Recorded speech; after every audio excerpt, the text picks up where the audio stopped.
शादी के बाद भी पत्नी का बॉयफ्रेंड। रिया की शादी उसकी बिना मर्जी के मनन नाम के सीधे साधे लड़के से हो जाती है। मनन के घर में उसकी माँ के अलावा और कोई नहीं था।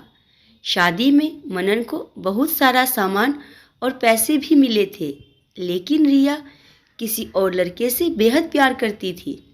रिया की शादी बिना मर्जी के तो हो ही गई थी और अब वह अपने ससुराल भी आ गई थी। सुहाग रात वाली रात मनन दूध लेकर कमरे में आता है और रिया के पास बैठ जाता है। तभी रिया गुस्से में मनन से कहती है, क्या तुम मुझे अकेला छोड़ सकते हो? उसकी ये बात सुनकर मनन को बहुत दुख होता है, लेकिन फिर भी वह खुशी खुशी कहता है, क्यों नहीं, तुम आराम करो, मैं तो सिर्फ तुम्हारे लिए दूध लेकर आया था। यह कहकर मनन कमरे से बाहर चला जाता है। रिया मन मारकर ही रह जाती है, क्योंकि रिया चाहती थी कि मनन उससे झगड़ा करे ताकि वो उस गवार से तलाक ले सके। अब रिया को ससुराल आए 5-6 दिन हो गए थे, मगर वो तो बस पूरा दिन फ़ोन पर बॉयफ्रेंड से बात करती रहती और उधर मनन की माँ बिना शिकायत किए दिन भर घर का सारा काम करती थी और सबके लिए खाना भी खुद ही बनाती थी। फिर भी उसकी माँ के चेहरे पर हर वक्त मुस्कुराहट ही रहती थी। मनन एक कंपनी में छोटी सी नौकरी करता था। वह बेहद ही ईमानदार और मेहनती था। सुबह अपने काम पर जाता और शाम को थका हारा घर आता, मगर उसकी पत्नी रिया उसे एक गिलास पानी तक नहीं पूछती थी। अब मनन और रिया की शादी को करीब 1.5 महीना हो गया था, मगर अब तक वह दोनों एक साथ कभी नहीं सोए थे। वैसे मनन भी बहुत ही शांत स्वभाव का था, इसीलिए वह अपनी पत्नी को कुछ भी नहीं कहता। यहाँ तक वह अपनी पत्नी को खुद ही खाना डालकर देता था, मगर उसकी पत्नी रिया उसके साथ बैठकर खाना कभी नहीं खाती थी। वह अपना खाना अपने कमरे में अलग बैठकर खाती थी। रिया को मायके से एक स्कूटी भी मिली थी। मनन जैसे ही अपने काम पर निकल जाता, उसके 1 घंटे बाद ही रिया भी अपनी स्कूटी लेकर अपने बॉयफ्रेंड से मिलने चली जाती थी और मनन के आने से पहले ही वो अपने ससुराल वापस आ जाती थी।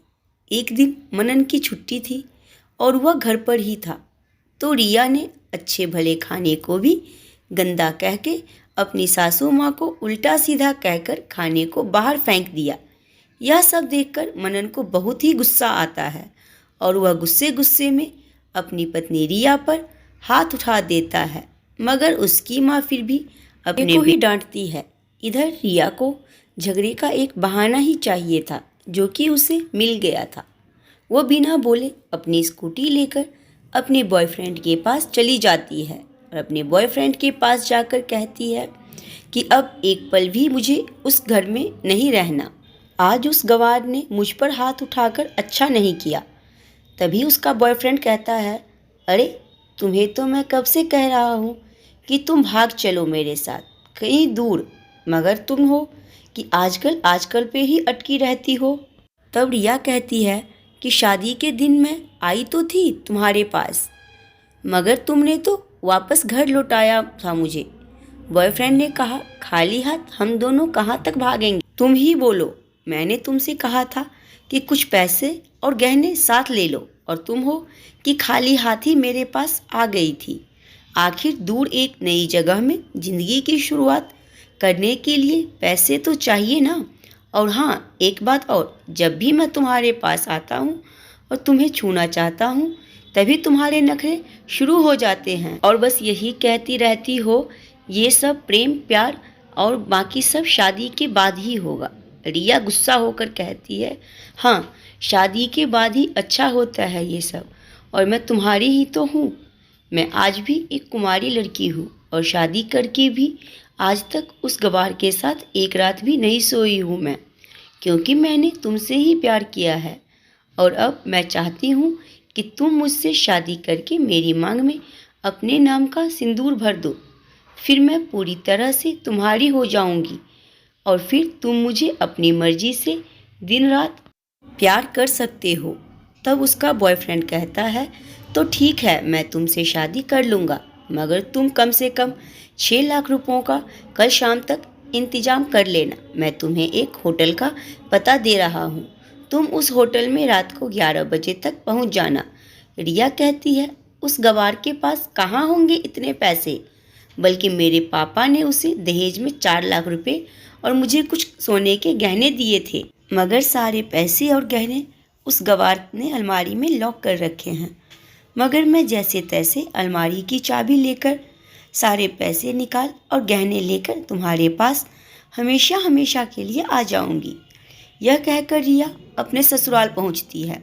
रिया ससुराल पहुंचकर अपने पति और सास से लड़ाई करती है और वो उन पर खूब चिल्लाती है, मगर अफसोस वो अकेली ही चिल्लाती रहती है। उसका पति और उसकी सास बिल्कुल शांत रहते हैं। कुछ समय बाद रिया अपने कमरे में चली जाती है और फिर रिया की बॉयफ्रेंड का फ़ोन आता है कि कब आ रही हो पैसे लेकर। रिया जवाब देती है, सब्र करो, मैं वक्त पर आ जाऊंगी।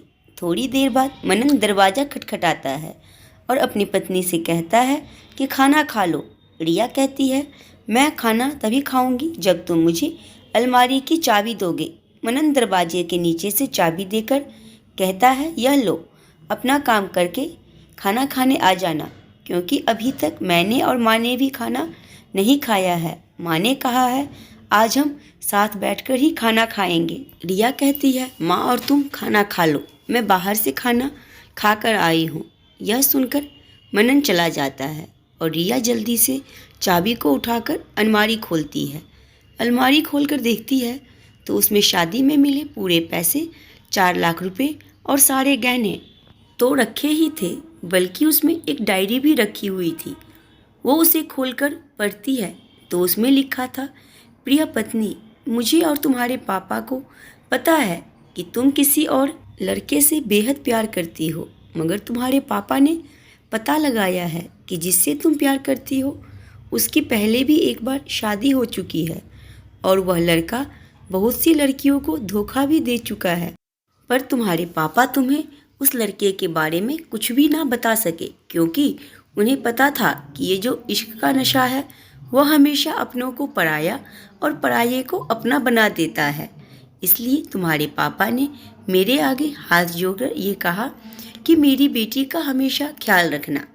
एक बाप के मुंह से एक बेटी की कहानी सुनकर मेरी भी आंखों में आंसू आ गए और मुझे यकीन हो गया था कि एक अच्छा पति होने का सम्मान मुझे मिले या ना मिले, मगर एक अच्छा दामाद होने की इज्जत मैं हमेशा पा सकता हूँ।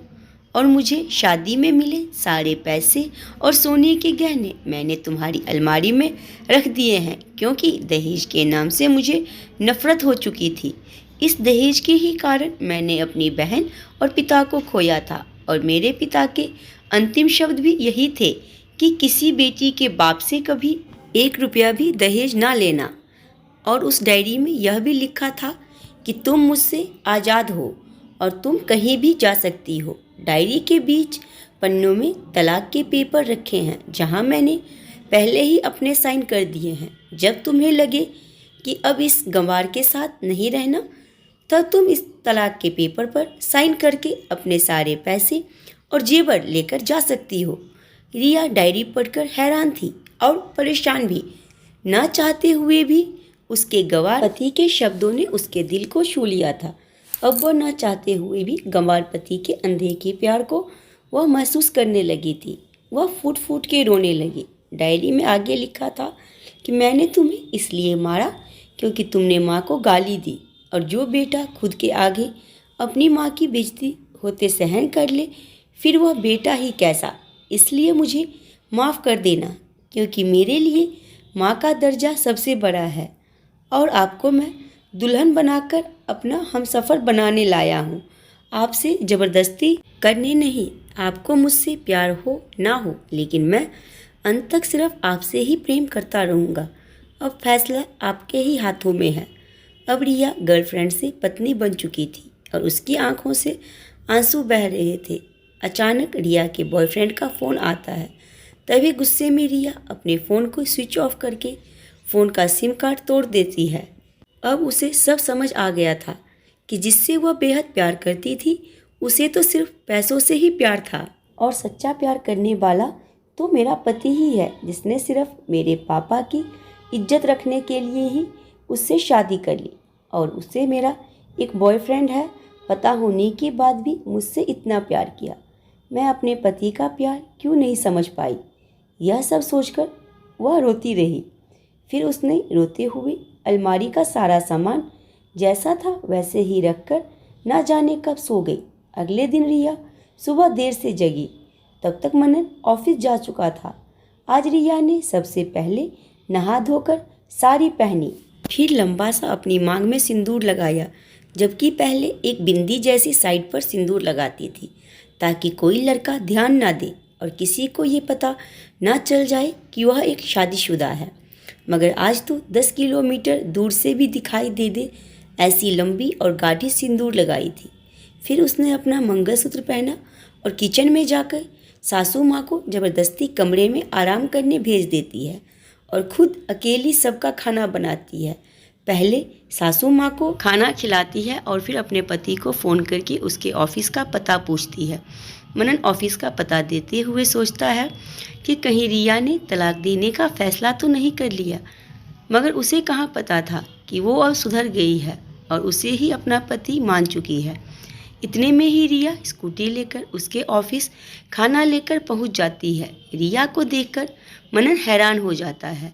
तभी वह अपनी रिया से पूछता है, सब ठीक है ना? माँ ने तुमसे कुछ कह तो नहीं दिया? मनन सवाल पर सवाल पूछे जा रहा था। तभी अचानक रिया सबके सामने अपने पति के सीने से लिपट जाती है और उससे कहती है, सब ठीक है मगर मुझे तुमसे कुछ कहना है। मनन कहता है, हाँ कहो। तब रिया सबके सामने कहती है, आई लव यू मेरे पति, I love you for ever. यह सुनकर ऑफिस के सभी लोग हैरान होकर खड़े हो जाते हैं और ज़ोर ज़ोर से तालियां बजाने लगते हैं।